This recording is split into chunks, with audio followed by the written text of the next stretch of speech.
संग्रहालय की क्यूरेटर में प्रचार वीडियो को आखिरी बार देख रही थी। सब कुछ उत्तम था, प्राचीन कलाकृतियां चमक रही थीं और संगीत भव्य था। लेकिन तभी एक पल के लिए मुख्य हॉल के एक कोने में उसे एक अजीब सी परछाई दिखी जो वहां नहीं होनी चाहिए थी। उस रात मेई संग्रहालय में रुकी।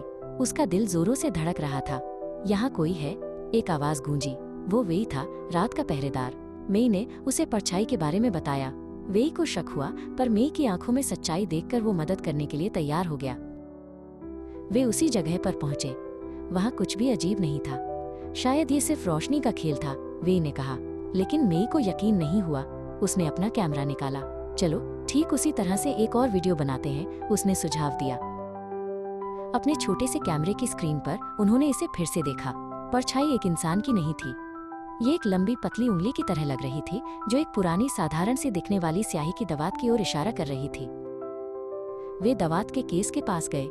देखो, वे ने फुसफुसाते हुए कहा और फर्श पर एक छोटे से खरोंच की ओर इशारा किया। ये इतना हल्का था कि लगभग अदृश्य था। ध्यान से देखने पर उन्होंने पाया कि ये एक बड़े फीके पड़ चुके पैटर्न का हिस्सा था। वो पैटर्न उन्हें एक विशाल पुराने टेपेस्ट्री के पीछे ले गया। दीवार को टटोलते हुए वेई की उंगलियों को एक ढीला पत्थर महसूस हुआ। उन्होंने मिलकर उसे धीरे से बाहर निकाला। उसके पीछे एक अंधेरा छिपा हुआ खाना था। अंदर रेशम में बंधी एक छोटी सी डायरी और एक सुंदर चांदी का लॉकेट था। ये संग्रहालय की कलाकृतियां नहीं थीं, ये किसी का राज थी। तुम लोगों ने इसे कैसे ढूंढा? एक कांपती हुई आवाज आई। ये श्रीमान गाओ थे, संग्रहालय के सबसे पुराने और सबसे भरोसेमंद पुरा लेखपाल। वो गुस्से में नहीं बल्कि उदास लग रहे थे। श्रीमान गाओ ने अपनी कहानी बताई।